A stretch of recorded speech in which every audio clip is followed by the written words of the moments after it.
2-4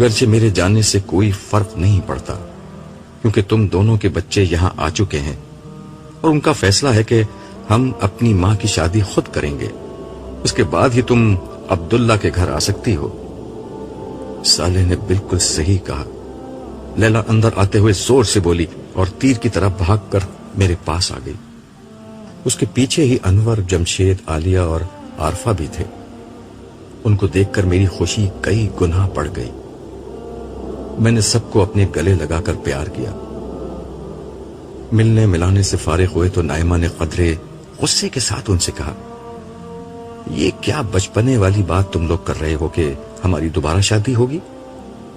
عالیہ نے کہا، امی پچھلی دنیا میں ہم میں سے کوئی بھی آپ کی شادی میں موجود نہیں تھا، اس لیے ہم سب بہن بھائیوں کی متفقہ رائے یہ ہے کہ ہم آپ لوگوں کی شادی بڑے دھوم دھام سے کریں گے۔ ہم آپ کو خود دلہن بنا کر رخصت کریں گے اور اس وقت تک آپ کا ابو سے پردہ ہوگا۔ انور نے مداخلت کرتے ہوئے کہا، پردے والی بات تو بڑی سخت ہے، بس اتنی شرط لگا دو کہ تنہائی میں نہیں ملیں گے۔ اس مہربانی کا بہت شکریہ، یہ بتا دو کہ شادی کب ہوگی؟ میں نے بے بسی سے پوچھا۔ جب تیاریاں مکمل ہو جائیں گی، عارفہ نے بڑی سنجیدگی سے کہا۔ اور کیا تیاریاں ہوں گی؟ میں نے دریافت کیا۔ میں بتاتی ہوں، لیلا بولی، جگہ تو یہی ٹھیک ہے، بس کپڑے زیورات وغیرہ کا انتظام کرنا ہے، اور مجھے بھی اپنے ذرا اچھے کپڑے بنوانے ہیں، ابو جیسے۔ مجھے تو ابو کے کپڑے دیکھنے کے بعد اپنے کپڑے اچھے ہی نہیں لگ رہے۔ جمشید نے بھی مطالبات میں اپنا حصہ ڈالا۔ اچھا، یہ سب تیاریاں ہو گئیں تو شادی ہو جائے گی؟ میں نے پوچھا۔ کیوں نہیں؟ سب نے مل کر کہا۔ چلو پھر ابھی ہی چلو، میں تمہیں جنت کے سب سے بڑے شاپنگ کے علاقے میں لے چلتا ہوں۔ ویسے تو تم لوگ وہاں گھس بھی نہیں سکتے، لیکن میری طرف سے جو دل چاہے آج شاپنگ کر لو۔ اس پر سارے بچوں نے خوشی کا ایک نعرہ لگایا۔ پھر ہم شاپنگ کے لیے روانہ ہو گئے۔ یہ ایک اور الف لیلوی جگہ تھی۔ میں اس سے پہلے صالح کے ساتھ یہاں کئی دفعہ آ چکا تھا، مگر ہر دفعہ یہاں نت نئی چیزیں موجود ہوا کرتی تھیں۔ اس جگہ کے لیے شاپنگ سینٹر یا بازار جیسی اصطلاحات قطعاً غیر مناسب تھی۔ یہ سینکڑوں میل تک پھیلا ہوا ایک علاقہ تھا جو رنگ و نور کے سیلاب سے روشن تھا۔ یہاں رات کا وقت ہی طاری رہا کرتا تھا۔ کھانے پینے، پہننے اور برتنے کی یہاں اتنی اشیاء تھیں کہ ان کی تعداد تو دور کی بات ہے، ان کی مختلف اقسام اور ویرائٹی ہی کروڑوں کی تعداد میں تھی۔ ہر جگہ یہاں فرشتے تعینات تھے۔ لوگ ڈسپلے سے چیز پسند کر لیتے اور پھر فرشتوں کو نوٹ کرا دیتے، جس کے بعد یہ چیزیں لوگوں کے گھروں میں پہنچا دی جاتی۔ فرشتے ہر شخص کا ریکارڈ چیک کر کے اس کے بارے میں سب کچھ جان لیتے۔ اس بازار کے دو حصے تھے۔ ایک حصے میں عام جنتی خریداری کر سکتے تھے، دوسرا حصہ خواص کے لیے مخصوص تھا۔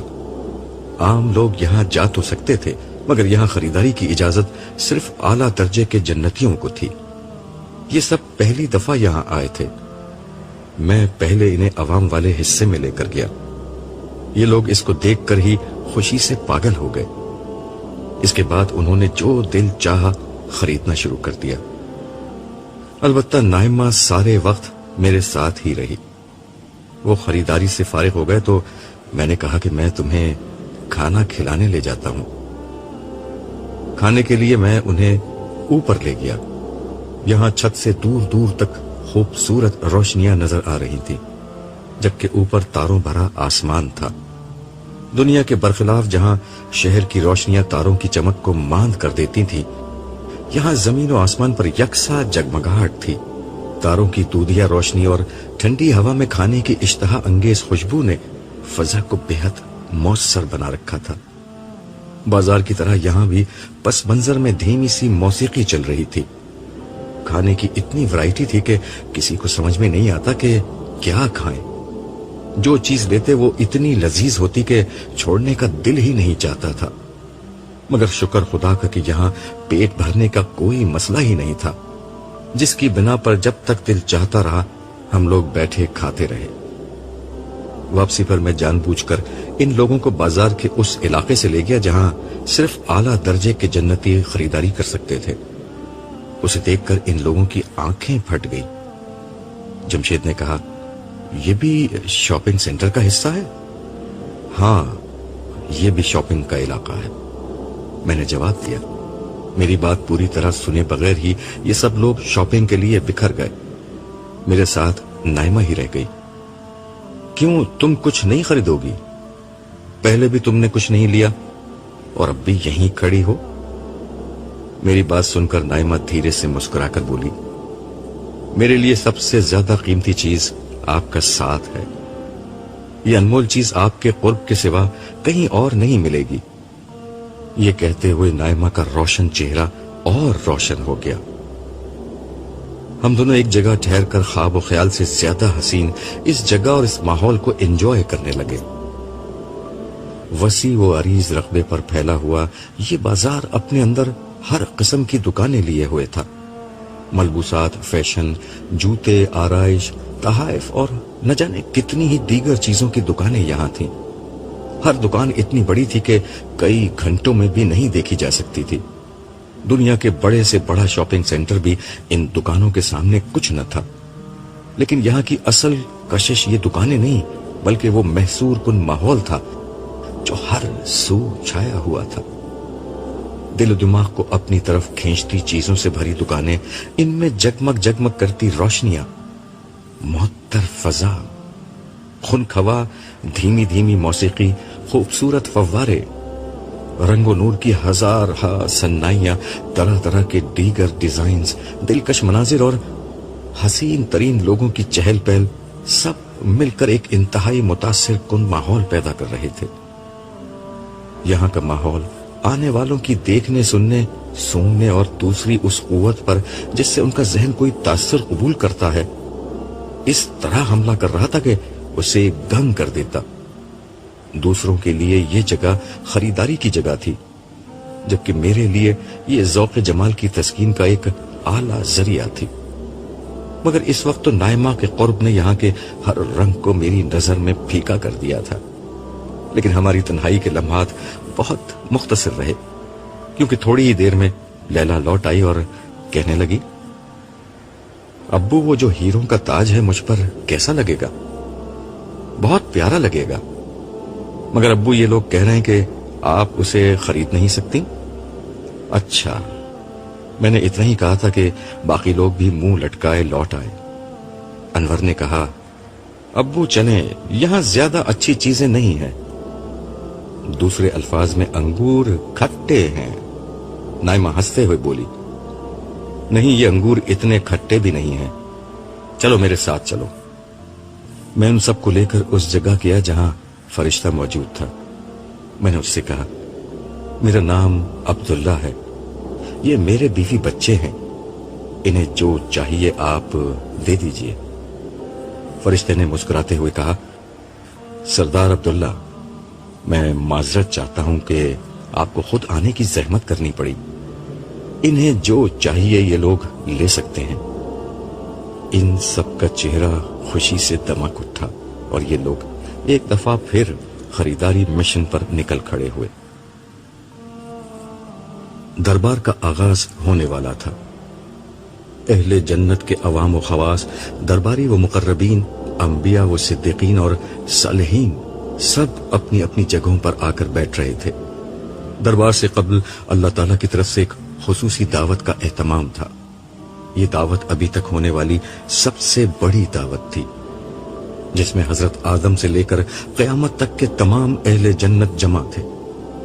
5 جلیل القدر رسولوں کو اللہ تعالیٰ کی طرف سے اس دعوت کی میزبانی کی ذمہ داری دی گئی تھی۔ نوح علیہ السلام، ابراہیم علیہ السلام، موسیٰ علیہ السلام، عیسیٰ علیہ السلام اور محمد صلی اللہ علیہ وسلم اس تقریب کے میزبان تھے۔ یہ دعوت ایک بہت بلند پہاڑ کے دامن میں منعقد ہوئی تھی۔ یہ بہت وسیع اور کشادہ میدان تھا جو ایک باغ کی شکل میں پھیلا ہوا تھا۔ یہاں سے دور دور تک پھیلا سر سبز و شاداب علاقہ آنکھوں کو ٹھنڈک دے رہا تھا۔ اس میدان کے بیچ بیچ میں دریا بہہ رہے تھے۔ اس دعوت کا پورا انتظام عرب کی روایات اور عجم کی شان و شوکت کے لحاظ سے ترتیب دیا گیا تھا. اسی لیے نشستیں شاہی تخت کی شکل میں تھیں جن پر ہیرے اور موتی جڑے ہوئے تھے. زمین پر دور دور تک دبیز قالین اور غالیچے بچھے ہوئے تھے. غلمانوں کی ایک بہت بڑی تعداد ہاتھوں میں شراب کے جگ لیے پھر رہے تھے. اہل جنت کو جس قسم کی شراب کی طلب ہوتی وہ نظر اٹھاتے اور یہ غلمان لمحے بھر میں حاضر ہو کر ان کی خواہش کے مطابق جام بھر دیتے. یہ شراب کیا تھی؟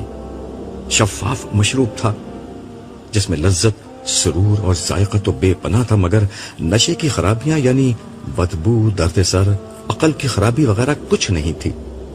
ساتھ میں مختلف قسم کے پرندوں اور دیگر جانوروں کے گوشت سے تیار کیے گئے لذیذ کھانے سونے اور چاندی کی رکابیوں میں مسلسل پیش کیے جا رہے تھے. درختوں کی ڈالیاں پھلوں سے لدی تھی اور جب کسی پھل کا جی چاہتا وہ ڈالی جھک جاتی اور لوگ اس پھل کو توڑ لیتے. زرق برق لباس پہنے حسین و جمیل نوجوان مرد اور عورتیں ہر سمت نظر آ رہے تھے. ان کے چہرے روشن، آنکھیں چمکدار، لبوں پر قہقہے اور مسکراہٹیں تھیں. یہ منظر دیکھ کر مجھے دنیا کی محفلیں یاد آ گئی جہاں خواتین میک اپ کا تام جھام کیے خدا کی حدود کو پامال کرتی اور اپنی زینت اور نسوانیت کی نمائش کرتی محفلوں میں شریک ہوا کرتی تھی. مرد اپنی نگاہوں کو جھکانے کے بجائے اس نمائش سے اپنا حصہ وصول کرتے تھے.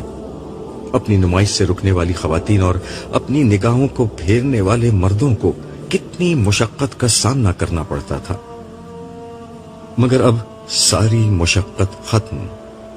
میں نے دل میں سوچا یہ محفل حسین ترین خواتین سے بھری ہوئی تھی جن کے لباس اور زیورات اپنی خوبصورتی میں بے مثل اور ہر نظر کو خیرہ کرنے کے لیے بہت تھے. مگر اللہ تعالیٰ نے انسانوں کے قلوب اس طرح پاکیزہ کر دیے تھے کہ نگاہوں میں آلودگی اور دلوں میں خیانت کا تصور بھی نہیں رہا تھا.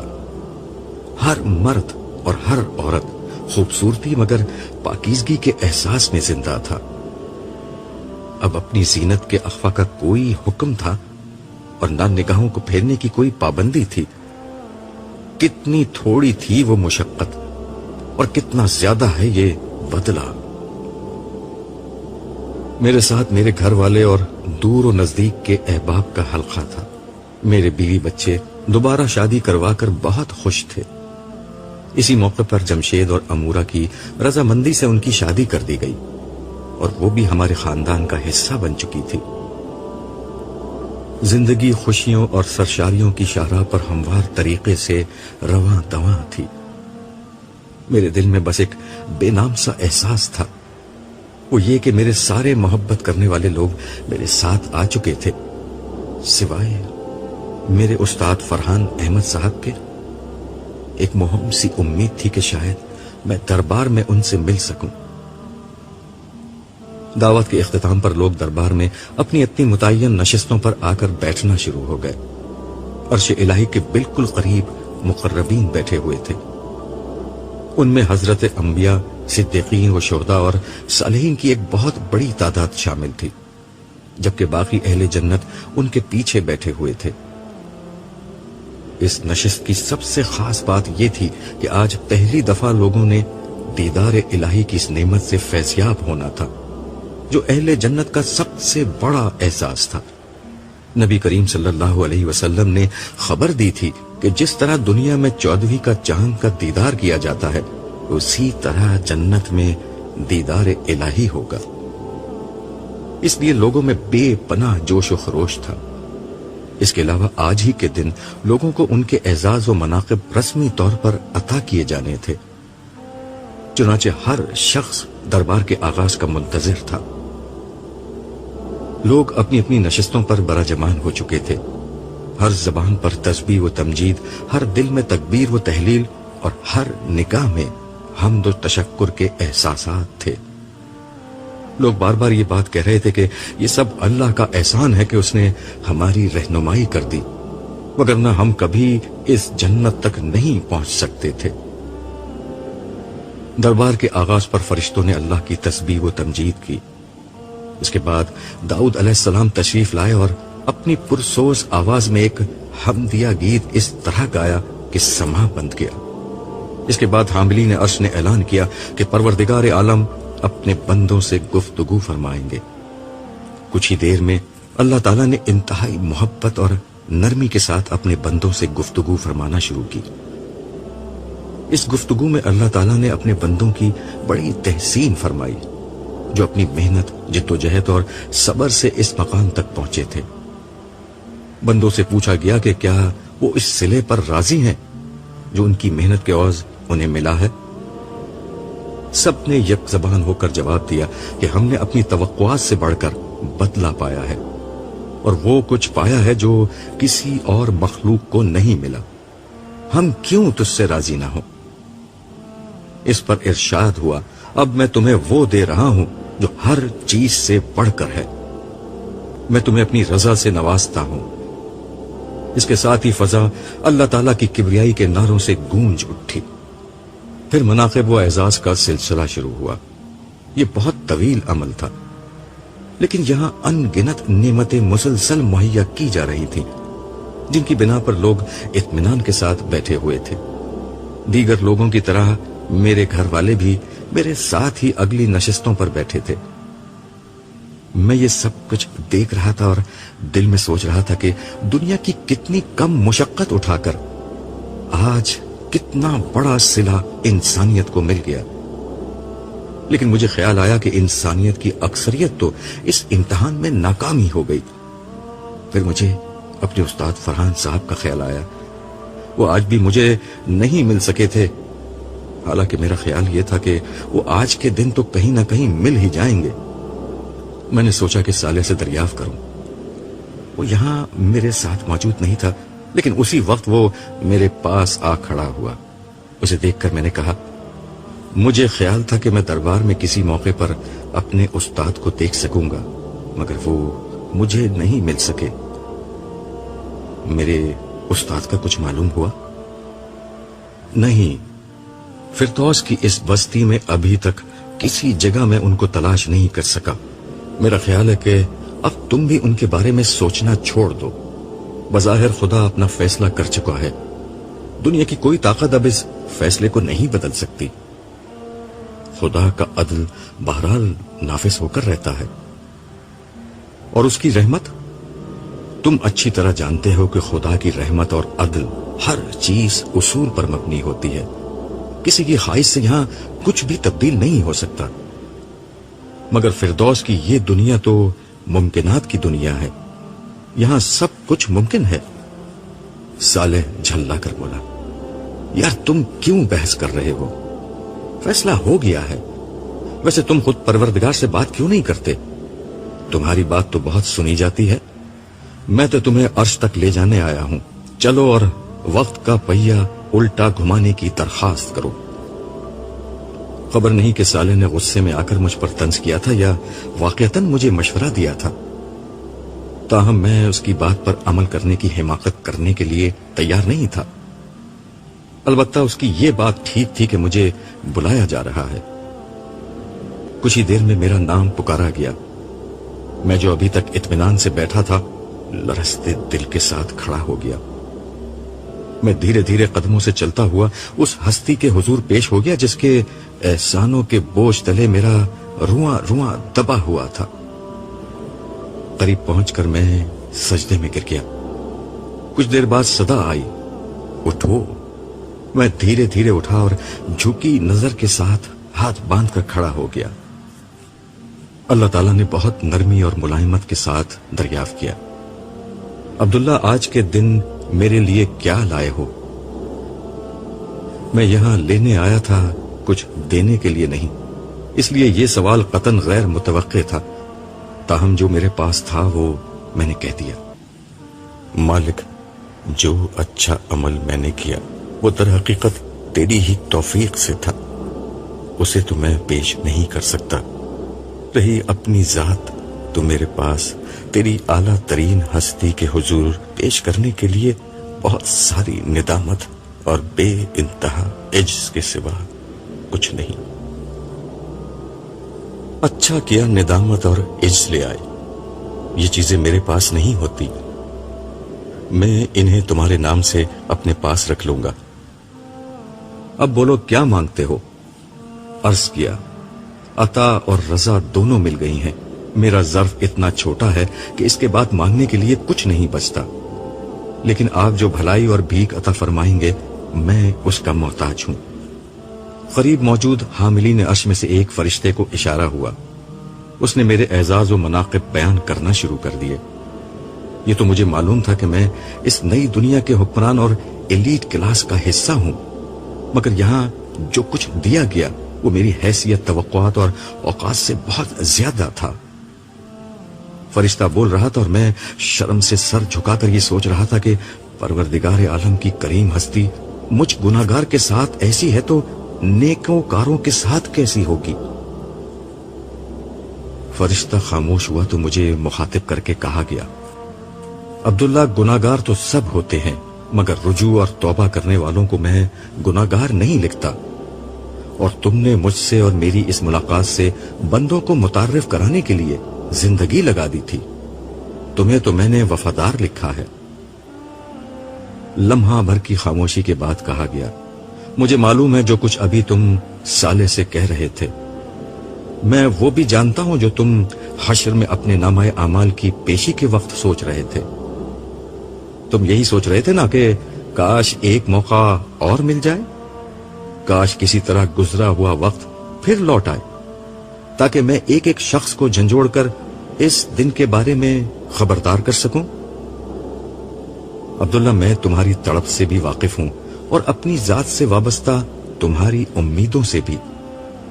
یہ بھی تم نے ٹھیک سمجھا کہ بے شک میں بے نیاز ہوں، اور یہ بھی کہ میں صاحب جمال و کمال اور جلال والا ہوں۔ میں یہ بھی جانتا ہوں کہ تمہارا کل اثاثہ یہی ہے کہ تمہاری پہنچ میرے قدموں تک ہے۔ میرے لیے تمہاری بھی اہمیت ہے اور تمہاری اس بات کی بھی، لیکن خاموشی کا پھر ایک وقفہ آیا اور میں لرزتے دل کے ساتھ سوچ رہا تھا کہ میرے رب سے نہ زبان سے نکلنے والے الفاظ پوشیدہ رہتے ہیں اور نہ دل میں آنے والے خیالات اس کے علم سے باہر رہ سکتے ہیں۔ بے اختیار میری زبان سے نکلا، میرے رب تو پاک ہے۔ مجھے معلوم تھا کہ تم اپنی دلی تمنا کے اظہار کے لیے یہی پیرائے بیان اختیار کرو گے۔ دیکھو، لوگوں کو دوبارہ دنیا میں بھیجنا میری اس گیم کا حصہ نہیں، اس لیے دنیا میں نہ تم جا سکتے اور نہ دوسرے انسان، مگر وقت میرا غلام ہے، میں چاہوں تو اس کا پہیہ الٹا گھما سکتا ہوں۔ پھر ایک فرشتے کو اشارہ ہوا، وہ ہاتھوں میں چاندی کے اوراق کا ایک پلندہ لے کر میرے قریب آیا۔ میں نے دیکھا تو پہلے وقت پر سونے کے تاروں سے لکھا ہوا تھا، جب زندگی شروع ہوگی۔ صدا آئی، عبداللہ یہ تمہاری روداد ہے، اس نئی دنیا میں جو تمہارے ساتھ ہوا اس کا کچھ حصہ اس میں محفوظ کر دیا گیا ہے۔ تمہاری خاطر اب تمہاری اس داستان کو وقت کی کھڑکی سے دوبارہ پچھلی دنیا میں بھیجا جا رہا ہے۔ اس بات کا انتظام کیا جائے گا کہ یہ روداد انسانوں تک پہنچا دی جائے۔ میں اپنے بندوں اور بندیوں کے دلوں میں ڈال دوں گا، وہ تمہاری اس داستان کو اپنے ہر جاننے والے تک پہنچا دیں گے، ہر اس شخص تک جسے وہ آخرت کی رسوائی سے بچا کر جنت کی منزل تک پہنچانے کے خواہش مند ہوں گے۔ عجب نہیں کہ کوئی خوش بخت اس پیغام کو پڑھ کر اپنے عمل کو بدل دے، عجب نہیں کہ کسی کی زندگی بدل جائے، عجب نہیں کہ کسی کا مستقبل بدل جائے۔ میں لوگوں کو تمہاری درخواست پر ایک موقع اور دینا چاہتا ہوں، ابدی خسارے سے پہلے، ابدی ہلاکت سے پہلے۔ میں بے اختیار اللہ اکبر کہتا ہوا سجدے میں گر گیا۔ اللہ اکبر، اللہ اکبر۔ مؤذن نے ابھی یہ الفاظ ادا ہی کیے تھے کہ عبداللہ ایک جھٹکے کے ساتھ اللہ اکبر کہتا ہوا بیدار ہو گیا۔ وہ خالی خالی نظروں سے ارد گرد دیکھ رہا تھا۔ کچھ دیر تک وہ نہیں سمجھ سکا کہ وہ کہاں ہے، وہ تو اللہ تعالیٰ کے سامنے کھڑا تھا۔ اس نے غور کیا، وہ اس وقت بھی اللہ تعالیٰ کے سامنے موجود تھا۔ بیت اللہ میں کعبہ کے عین سامنے فجر کا وقت تھا اور مسجد حرام میں لوگوں کی چہل پہل جاری تھی. تو کیا میں نے خواب دیکھا تھا؟ عبداللہ نے خود سے سوال کیا. مگر وہ تو بالکل حقیقت تھی. وہ حشر کا دن، وہ جنت کی محفل اور خدا کے سامنے میری حاضری، اگر وہ حقیقت تھی تو پھر یہ کیا ہے؟ اور اگر یہ حقیقت ہے تو پھر وہ حقیقت سے زیادہ یقینی چیز کیا تھی؟ وہ خواب تھا یا یہ خواب ہے؟ وہ مسلسل بڑبڑائے جا رہا تھا. ایسا نہ ہو کہ اچانک ایک روز آنکھ کھلے اور مجھے معلوم ہو کہ جو کچھ دنیا میں دیکھا تھا خواب تو دراصل وہ تھا اور حقیقت آخرت کی زندگی تھی. آسمان سے نور اتر رہا تھا. سفید جگمگاتی ہوئی روشنیوں سے حرم کی فضا دودھیا ہو رہی تھی. آسمان تاریک تھا مگر اس جگہ دن کی روشنی سے زیادہ چہل پہل تھی. یہ حرم مکہ تھا، اہل ایمان کا کعبہ، اہل دل کا مرکز اور اہل محبت کا قبلہ. خدا کے بندے اور بندیاں، ہر نسل، ہر قوم کے لوگ یہاں جمع تھے، خدا کی حمد و تسبیح اور تعریف کرتے ہوئے. آج حرم پاک میں عبداللہ کی آخری شب تھی، مگر یہ آخری شب عبداللہ کی زندگی کی سب سے قیمتی شب بن چکی تھی. عبداللہ کچھ دیر قبل حیرانی کی جس کیفیت میں تھا اب اس سے باہر آ چکا تھا. اس نے حرم کو دیکھا اور پھر ارد گرد نظر ڈالی. حرم سے باہر ہر طرف بلند و بالا عمارات کا منظر تھا. یہ دیکھ کر اس پر ایک دوسری کیفیت طاری ہو گئی. اس کی آنکھوں سے آنسو بہنے لگے. اس کا دل مالک ذوالجلال کے حضور سراپا التجا بن گیا. مالک، قیامت کا حادثہ سر پر آ کھڑا ہوا ہے. ننگے پاؤں بکریاں چرانے والے اونچی اونچی عمارتیں بنا رہے ہیں. تیرے محبوب رسول کی پیش گوئی پوری ہو چکی ہے. اب مجھے تیرے بندوں تک تیرا پیغام پہنچانا ہے. قیامت سے قبل انہیں قیامت کے حادثے سے خبردار کرنا ہے. مجھے لوگوں کو جھنجھوڑنا ہے.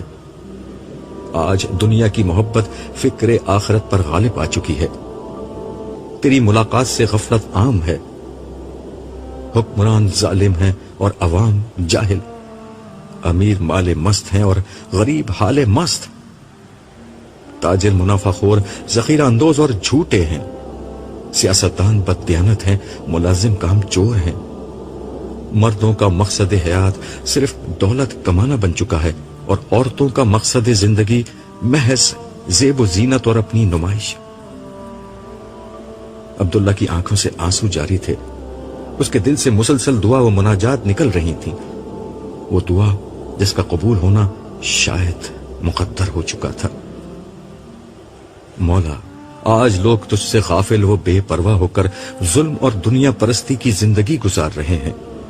مذہب کے نام پر کھڑے ہوئے لوگ فرقہ واریت کے اسیر ہیں یا سیاست میں الجھے ہوئے ہیں. کوئی نہیں جو تیری ملاقات سے خبردار کر رہا ہو. تو مجھے اس خدمت کے لیے قبول فرما لے.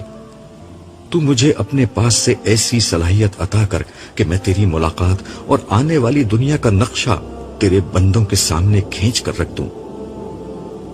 جو کچھ تو نے قرآن میں بیان کیا اور تیرے محبوب نبی نے جس عظیم واقعے کی خبر دی ہے، اس دن کی ایک زندہ تصویر میں تیرے بندوں تک پہنچا دوں. انسانیت کو معلوم نہیں کہ اس کے پاس مہلت عمل ختم ہو چکی ہے. مجھے قبول کر کے میں اس بات سے تیرے بندوں کو خبردار کر سکوں.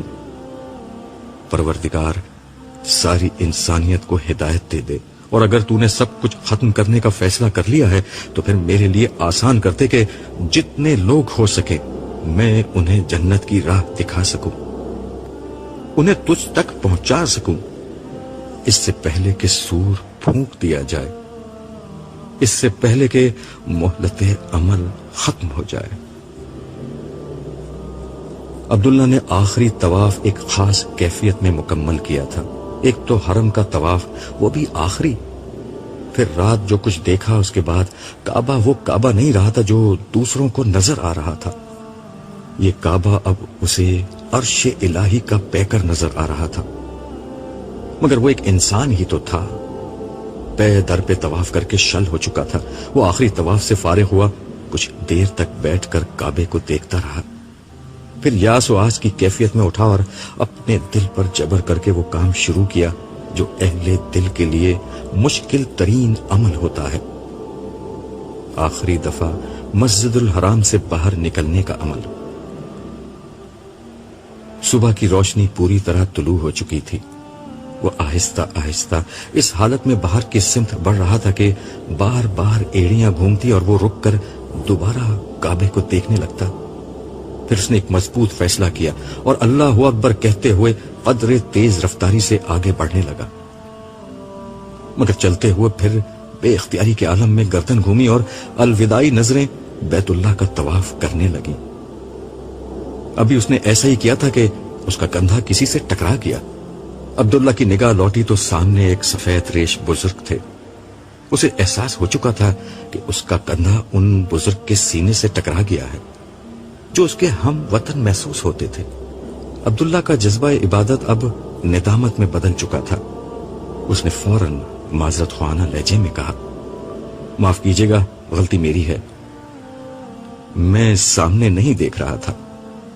کوئی بات نہیں، بزرگ نے شفقت آمیز لہجے میں کہا۔ پھر وہ مزید بولے، کچھ غلطی میری بھی ہے، میں بھی سامنے نہیں دیکھ رہا تھا، دراصل میں اپنے گھر والوں کو ڈھونڈ رہا ہوں، ہم عمرہ ادا کرتے ہوئے رش کی وجہ سے بچھڑ گئے ہیں۔ آپ نے ملنے کی کوئی جگہ طے نہیں کی تھی؟ عبداللہ نے سوالیہ انداز میں کہا۔ پھر اپنی بات کی مزید وضاحت کرتے ہوئے بولا، حرم میں یہ کرنا ضروری ہوتا ہے ورنہ بہت مشکل ہو جاتی ہے۔ جگہ تو یہی طے تھی، باب فتح کے پاس، یہاں رش کم ہوتا ہے، مگر کافی دیر سے وہ لوگ یہاں نہیں پہنچے۔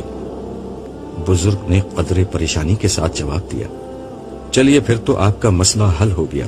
عبداللہ نے مسکراتے ہوئے کہا، آپ باب فتح پر نہیں کھڑے ہوئے، میں آپ کو وہاں لے چلتا ہوں۔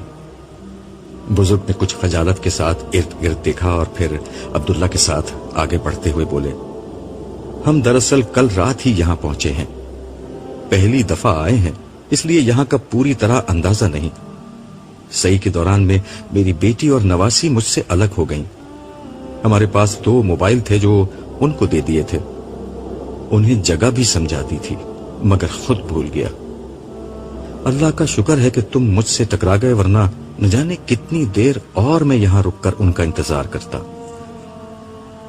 اللہ کے ہر کام میں مصلحت ہوتی ہے، عبداللہ نے جواب دیا۔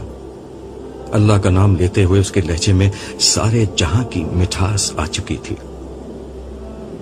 ارے وہ رہی میری بیٹی، بزرگ نے عبداللہ کی بات کا جواب دینے کے بجائے خوشی کے عالم میں ایک سمت اشارہ کرتے ہوئے کہا اور تیزی کے ساتھ آگے بڑھ گئے۔ عبداللہ نے ادھر دیکھا تو اندازہ ہوا کہ بزرگ ایک درمیانی عمر کی خاتون کی طرف بڑھ رہے تھے۔ اس کے سمجھ میں نہیں آیا کہ ان کے ساتھ آگے جائے یا اپنے راستے پر لوٹ جائے۔ ویسے بھی اس کا کام اب ختم ہو چکا تھا، مگر اسے محسوس ہوا کہ اخلاقاً ان سے اجازت لے کر ہی لوٹنا چاہیے، چنانچہ وہ بھی ان کے پیچھے چل پڑا۔ قریب پہنچا تو وہ اپنی بیٹی کو اپنے ساتھ پیش آنے والی غلط فہمی کے بارے میں بتا رہے تھے۔ وہ عبداللہ کو دیکھ کر بولے، اسی نوجوان نے مجھے راستہ دکھایا ہے۔ بیٹا آپ کا بہت شکریہ، خاتون نے بہت نفیس لہجے میں کہا۔ اگرچہ ان کے چہرے سے سفر اور عمرے کی مشقت اور اب پیش آنے والی پریشانی کے سارے آثار ظاہر تھے۔ ہم کافی دیر سے یہاں ابو کا انتظار کر رہے تھے۔ ہم کے سیغے سے عبداللہ کی توجہ ان کے برابر میں کھڑی ہوئی لڑکی کی طرف ہوئی۔ لمحے بھر کو اس نے اس لڑکی کو دیکھا اور بے اختیار نظریں جھکا لی، مگر اس ایک لمحے میں عبداللہ کے دل کی دنیا میں قیامت برپا ہو گئی۔ اس قیامت کا سبب یہ نہیں تھا کہ وہ لڑکی غیر معمولی طور پر حسین نقش و نگار اور رنگ و روپ کی مالک تھی۔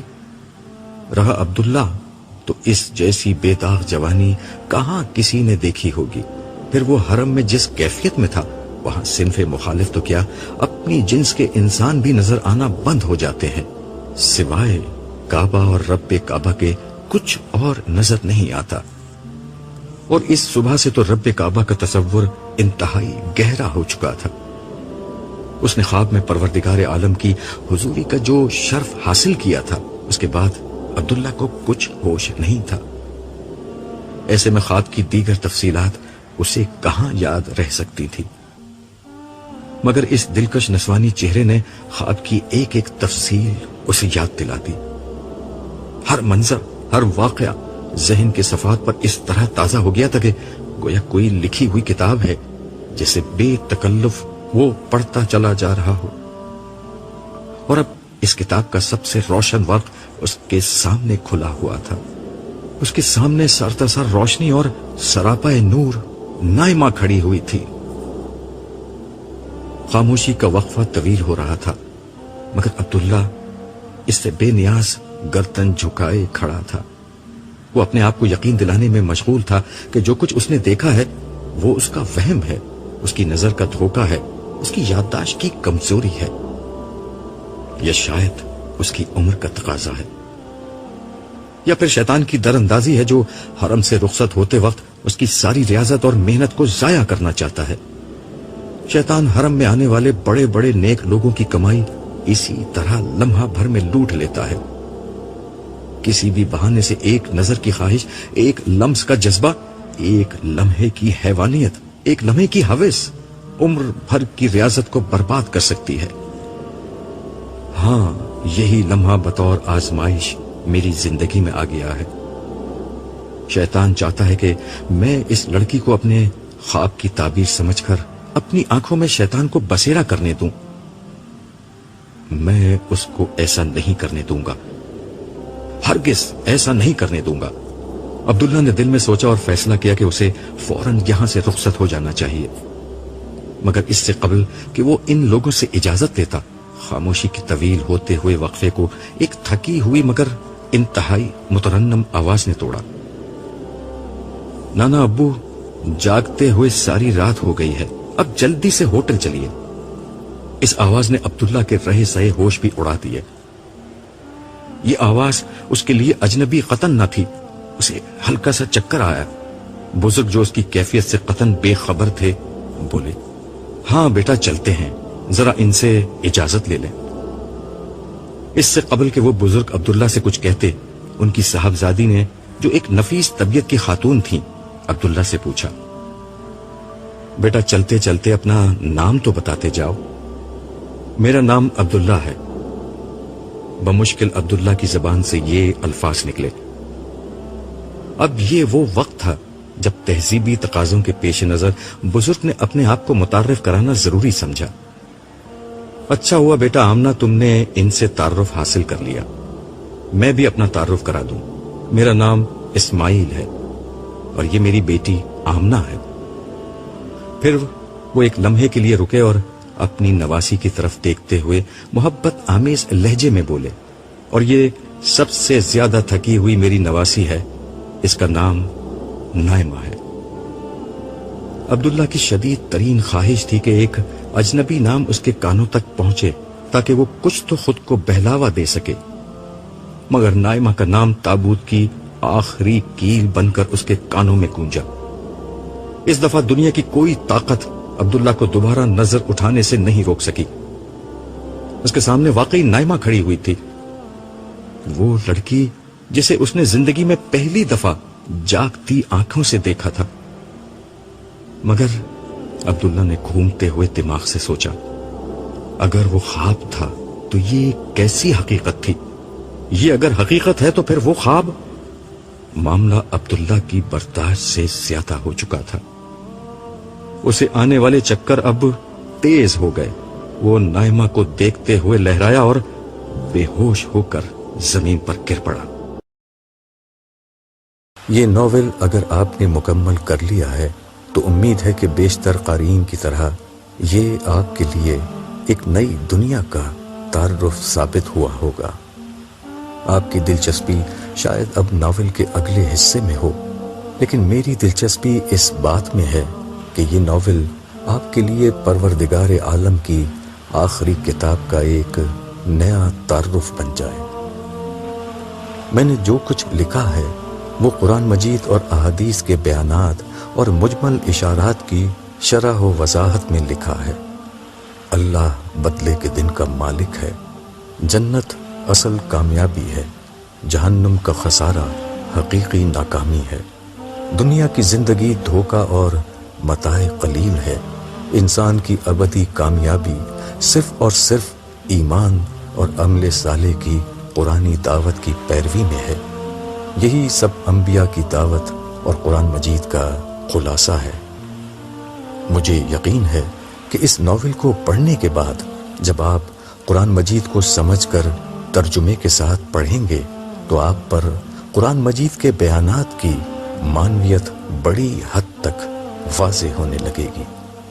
قرآن آپ کے لیے ایک اندیکھی دنیا کا نہیں بلکہ ایک مانوس دنیا کا تعارف بن جائے گا۔